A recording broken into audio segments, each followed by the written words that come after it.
Good morning सर्वांना. Good morning, evening, afternoon, जेव्हा तुम्ही हा व्हिडिओ बघत असाल तेव्हा. आपण फंडामेंटल ऑफ सॉइल सायन्सची जी सिरीज आहे ती मिड पर्यंत घेऊन आलेलो आहे. म्हणजे आपला मी सांगू शकतो 60 ते 70% सिलेबस कव्हर अप झालेला आहे विथ क्रिस्टल क्लिअर आणि with flow diagram, flow chart नुसार विथ कमी वेळात आपण समजून सांगण्याचा प्रयत्न केलेला आहे. तसंच आता आजचा जो आपला टॉपिक छोटासा सॉइल एअर हा टॉपिक आता इथून पुढे जे आहे ना, तुम्हाला लेक्चरचा जे डिफिकल्ट कोर्स होता ना, डिफिकल्ट जो पार्ट होता तो समजून सांगितलेला. आता तुम्ही स्वतःचा विचारधारा एवढी डेव्हलप करायची की तुम्हाला पण समजलं पाहिजे की कशा प्रकारे आपल्याला शिकून घ्यायचं किंवा कशा प्रकारे आपल्याला समजून घ्यायचंय. तर आपण सॉइल एअर पाहणार आहोत. सॉइल एअर पाहण्यामध्ये आता सुरुवातीला मी जे कंपोजिशन आहे किंवा किती पर्सेंट आहे ते पर्सेंटेज लिहून आणलेले. हे पर्सेंटेज थोडे मायन्यूट होते, थोडा डिफरन्स होता, म्हणून चुकू नये म्हणून आपण लिहून घेतलेले. सुरुवातीला सॉइल एअर म्हणजे काय समजून घ्या. आता जे अर्थ आहे या साईडनं तुम्हाला दिसत असेल, या साईडनं घेतो तिकडून चमकत असेल थोडाफार.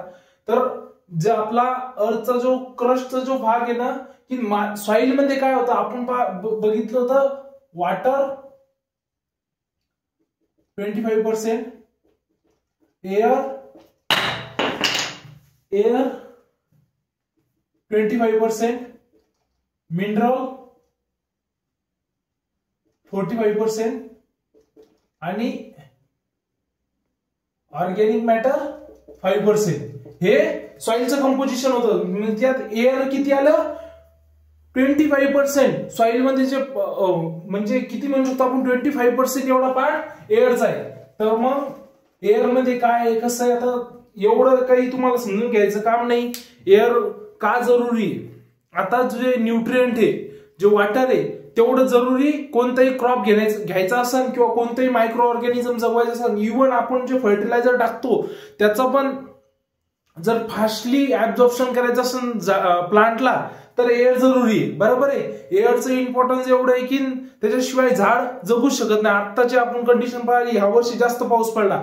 जास्त पाऊस पडल्यामुळे जे इतर पिकं होते, जे सोयाबीन झालं किंवा जे कॉटन झालं, ह्या ज्या पिकात पाणी तुंबलं, ज्या एरियात पाणी तुंबलं, तिथलचं झाड ग्रो नाही करू शकलं. काय नाही करू शकलं? ग्रो. का की तिथं रेस्पिरेशन प्रोसेसच घडून नाही आली. आता पुढे आपण रेस्पिरेशन, फोटोसिंथेसिस या पण प्रोसेस पाहू. पहिले कंपोजिशन पाहून घेऊ. कंपोजिशन मध्ये पहिले कंपोनंट नायट्रोजन मध्ये तुम्हाला पहिल्या लेक्चरला मी ना सांगितलं होतं की हे आपल्याला पुढे पण जरुरी आहे आणि ऑब्जेक्टिव्ह पॉइंट ऑफ व्ह्यू मध्ये 79%. किती? 79%. पण तेच जर तुम्ही सॉइल एअर मध्ये जर बघितलं तर थोडं नायट्रोजनचं प्रमाण काय होतं, थोडं फार वाढतं. किती? मायन्यूट प्रमाणात वाढतं, फक्त 20% वाढतं. आणि सब सरफेस मध्ये त्याच्या सरफेसच्या आत पण तेवढंच वाढतं. ऑक्सिजनचं प्रमाण कमी होतं. पहिले 20.97 होता, कमी झालं. किती? 20.55. आणि डबल सगळ्यात जास्त सब सरफेस म्हणजे सॉइलच्या जमिनीच्या आत जेवढं असेल तेवढं ऑक्सिजनचं प्रमाण कमी होईल. सॉइलच्या सरफेसवर 20.55 होतं आणि सब सरफेसवर किती झालं? 90.32. आणि तेच कार्बन डायऑक्साईड जेवढं तुम्ही जमिनीच्या आत जाल तेवढं कार्बन डायऑक्साईड वाढेल.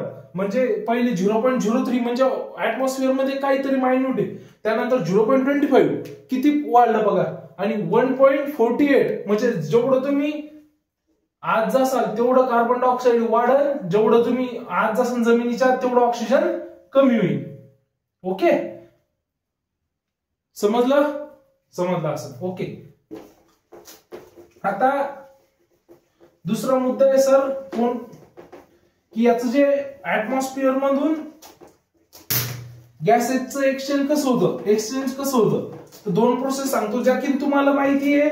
फक्त एक मी नाव ओव्हरलुक सांगतो की मास फ्लोनं आपल्या गॅसेसचं एक्सचेंज होतं. तर कसं होऊ शकतं की जे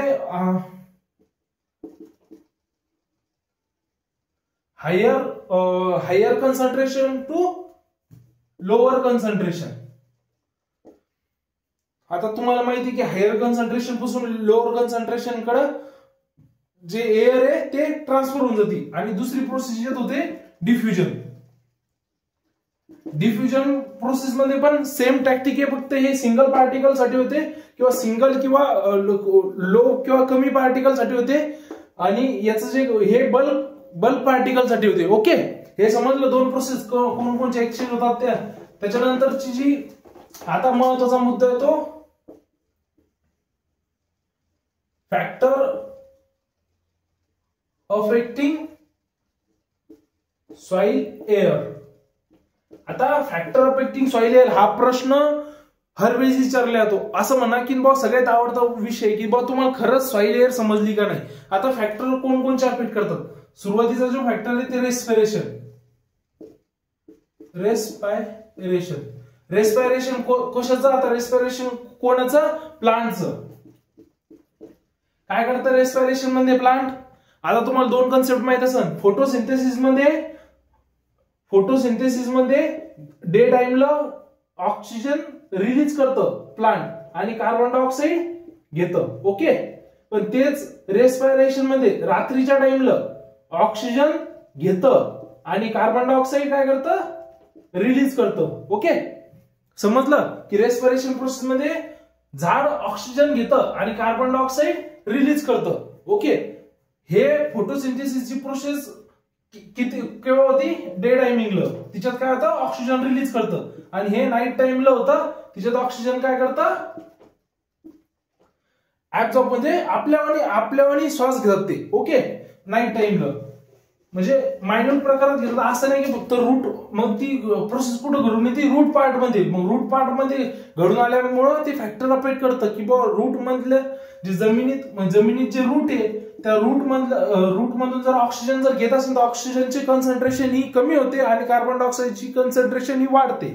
त्याच्यामुळं रेस्पिरेशन फॅक्टर अफेक्ट करतो. त्यानंतरचं दुसरं आहे ऑर्गॅनिक मॅटर. आता ऑर्गॅनिक मॅटर मध्ये तुम्हाला एक माहिती की ऑर्गॅनिक मॅटर प्रोड्यूस करताना आपण कोणतंही फार्म यार्ड मॅन्युअर झालं, क्रॉप मॅन्युअर झालं, क्रॉप रेसिड्यू झालं, म्हणजे जमिनीतला काड कचरा पाचोळा, हे सगळं जे झाड पाला पाचोळा, पुन्हा इव्हन आपण एखादा ऑर्गॅनिझम सडला तो पण तिच्यात काय टाकतो, जमिनीत टाकून देतो ऑर्गॅनिक मॅटर मध्ये. मग हिच्यात काय असतं, ऑर्गॅनिक मॅटर मध्ये एवढं ध्यानात येतं, ऑर्गॅनिक मॅटर मध्ये ऑर्गॅनिक कार्बन जास्त असतो. म्हणजे काय असतं, कार्बन डायऑक्साईड जास्त. कार्बन डायऑक्साईड जास्त असल्यामुळे जमिनीत आपण ते टाकल्याच्या नंतर कार्बन डायऑक्साईडचं प्रमाण वाढतं आणि ऑक्सिजनचं प्रमाण त्या लेवलवर कमी होतं. ते म्हणजे सर मग आपण कधी कधी ऑक्सिजन वाढवण्यासाठी पण ऑर्गॅनिक मॅटरचा यूज करतो. तर ते केव्हा करतो, जेव्हा कम्पॅक्ट सॉइल झालेली असते ना, तेव्हा सॉइलची कम्पॅक्टनेस कमी करण्यासाठी आपण ऑर्गॅनिक मॅटर टाकत असतो. ओके, त्यानंतरचा तिसरा मुद्दा येतो क्रॉपिंग पॅटर्न.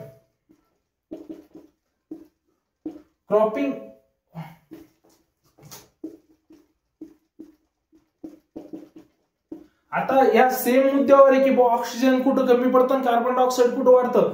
तर मग इथं पण क्रॉपिंग पॅटर्न मध्ये पण असंच घडून येतं की जे कार्बन डायऑक्साईडचं प्रमाण आहे ते वाढतं आणि ऑक्सिजनचं प्रमाण कमी होतं. त्याच्यामुळे पण सुद्धा काही काही पिकं जे ऑक्सिजन ओढतात त्याच्यामुळे सुद्धा आपला क्रॉपिंग पॅटर्न मुळे फॅक्टर अफेक्ट करतो. कशासाठी, सॉइल एअर साठी. जो चौथा मुद्दा येतो तो येतो टिलेज ऑपरेशन. आता तुम्ही एक विचार करा, पावसाळ्यामध्ये जिथं पाणी तुंबलं तुमचं झाड वाढतं का, नाही वाढत. काऊन की तिथं रेस्पिरेशन होत नाही. जिथं ऑक्सिजन घेऊ शकतो तो नाही घेऊ शकत. मग जिथं पाणी तुंबेल असतं तिथं काय असतं, कार्बन डायऑक्साईडचं प्रमाण जास्त असतं आणि ऑक्सिजनचं प्रमाण कमी असतं. तसंच मग टिलेज प्रॅक्टिसेस मध्ये जर टिलेज प्रॅक्टिसेस तुम्ही सतत करत राहिले तर ऑक्सिजनचं प्रमाण लेवलमध्ये मेंटेन राहतं आणि कार्बन डायऑक्साईड थोडंफार प्रमाणात कमी होतं. पण एवढा मुद्दा हर वेळेस ध्यानात ठेवायचा की कार्बन डायऑक्साईडचं प्रमाण हे सॉइलमध्ये जास्तच राहतं. त्यानंतर जो पाचवा मुद्दा आहे, पाचवा मुद्दा आहे सीझन. आता तुम्ही म्हणसान सर पाचव्यामध्ये सीझन म्हणजे काय, की पावसाळ्यात. आता हे पहा, टिलेजचा प्रश्न जर सांगितला की जर पाणी तुंबेल असलं तर कार्बन डायऑक्साईड जास्त असतो, ऑक्सिजन कमी असतं. सेम मुद्दा इथे पावसाळ्यात सीझन मध्ये कार्बन डायऑक्साईडचं प्रमाण जास्त, ऑक्सिजनचं प्रमाण कमी. ते समर जेव्हा ड्राय सीझन असतो तेव्हा थोडंफार ऑक्सिजनचं प्रमाण मेंटेन करू शकतो. ओके, इथपर्यंत समजलं फॅक्टर अफेक्टिंग इम्पॉर्टंट आहे. हेच फॅक्टर नाही तुम्ही वेगवेगळे फॅक्टर सुद्धा लिहू शकता गॅसेस एक्सचेंज मध्ये की एक्सचेंज ऑफ गॅसेस झालं की ऍटमॉस्फिअर पण थोडंफार जिम्मेदार आहे. त्यानंतर आपण जे बर्निंग करतो गहू काढल्याच्या नंतर गहू जाळतो ते जे कार्बन आहे तो कार्बन जमिनीत जातो.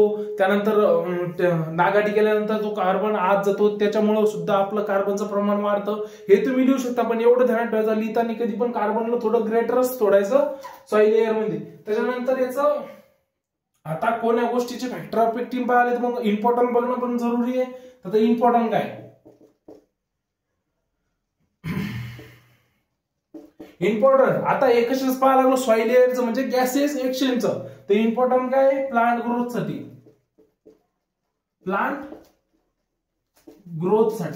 प्लांट ग्रोथसाठी कसं की जर समजा पाणी तुंबेला असं झाड ग्रो होतं का प्रॉपर नाही, पण तेच जर समजा एअर असली हवा खेळती असली प्लांट ग्रो होतं. सर जर समजा आता तुम्ही एक पाहिला असून आपल्या मराठी भाषेत म्हणतात की जर्मिनेशन. सर पेरणीनंतर जर धाड्या पाऊस पडला, पेरणीनंतर धाड्या पाऊस म्हणजे असं पाणी वाहत जर पाणी पडलं ते सीड जर्मिनेट करतं का नाही, काय ते खाती जमीन बरोबर आहे की म्हणजे तिथं एअर राहते का नाही, त्याच्या एअर नसल्यामुळे करतं सडतं. ओके, त्याच्यामुळे प्लांट ग्रोथ साठी पण तेवढंच इम्पॉर्टंट आहे soil layer exchange of gases. त्यानंतर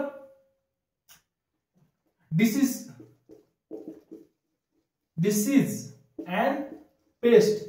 आता खूप सारे डिसीज अँड पेस्ट जे याच्यामुळे अटॅक होतो. आता जी हरभऱ्यामध्ये बुरशी लागते कोणची, फ्युजेरियम ऑक्झिस्पोरम नावाची. म्हणजे आपल्या इकडे म्हणतो की बाबा जळतंय हरभरं जळतंय, तिथे फ्युजेरियम ऑक्झिस्पोरम असतो रूट्स पोर्शनला. तो काऊन येतो, हरभऱ्याला जास्त पाणी झाली काय होतं फ्युजेरियम ऑक्झिस्पोरमची म्हणजे त्या बुरशीची परिणाम वाढतो. काऊन पाणी जास्त झाल्यामुळे हवा कमी खेळते, जेवढी हवा खेळते राहील तेवढं बुरशीचं प्रमाण कमी राहील.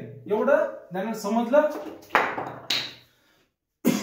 त्यानंतर जो तिसरा प्रकार येतो त्यामध्ये टॉक्सिक केमिकल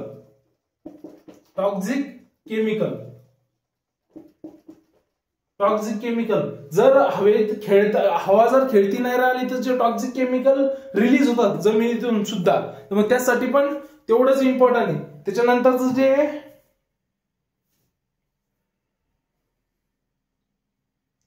आता वॉटरचं जे ऍब्झॉर्प्शन आहे, जर समजा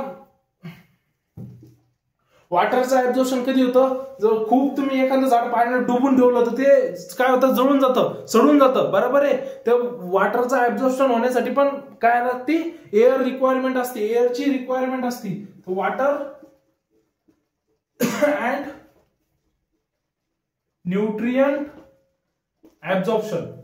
ओके, वॉटर आणि न्यूट्रिएंटच्या ऍब्झॉर्प्शन साठी पण सॉइल लेअर एक्सचेंज करणं गरजेचं आहे. तर मग तुम्ही स्वतः पण सुद्धा विचार करू शकता की सॉइल लेअर किती इम्पॉर्टंट आहे किती इम्पॉर्टंट नाही. छोटासा टॉपिक आहे, टॉपिकवर मुद्दा आला की तुम्ही लिहू शकता. तुम्ही स्वतः विचार करा, ही गोष्ट काही पाठ करण्याची नाहीये किंवा ते नाही. समजून घेतला, एकदा मुद्दा समजून घेतला तर तुम्ही समजून घेऊ शकता. ओके, छोटे छोटे मुद्दे वेगवेगळे इम्पॉर्टंट लिहू शकता की सर कम्पॅक्टनेस जर आली सॉइलची तर आपली प्रोडक्टिव्हिटी कमी होती, प्रोडक्शन कमी होतं. ओके, हे तुम्ही मुद्दे स्वतःहून ऍड करू शकता.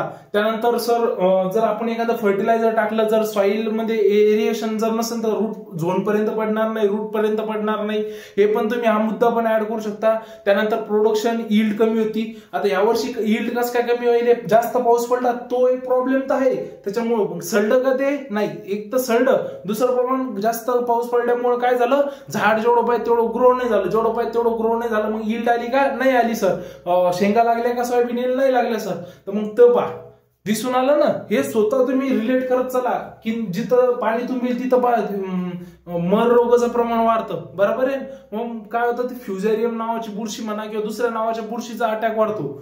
हे तुम्ही आठवत चला. पुन्हा अशा वेगवेगळ्या प्रोसेस तुम्ही करू शकता. इथपर्यंत जर तुम्हाला समजलं असेल तर तुम्ही लाईक शेअर सबस्क्राईब करू शकता. त्यानंतर आपले वेगवेगळे सिरीज येणार आहे, ते सिरीज बघण्यासाठी मंथन या युट्यूब चॅनलला नक्की सबस्क्राईब करा. नोटिफिकेशन आणि बेल आयकॉनला क्लिक करून ठेवा, म्हणजे जे आम्ही व्हिडिओ टाकू ते तुम्हाला सगळ्यात अगोदर कळतील. धन्यवाद.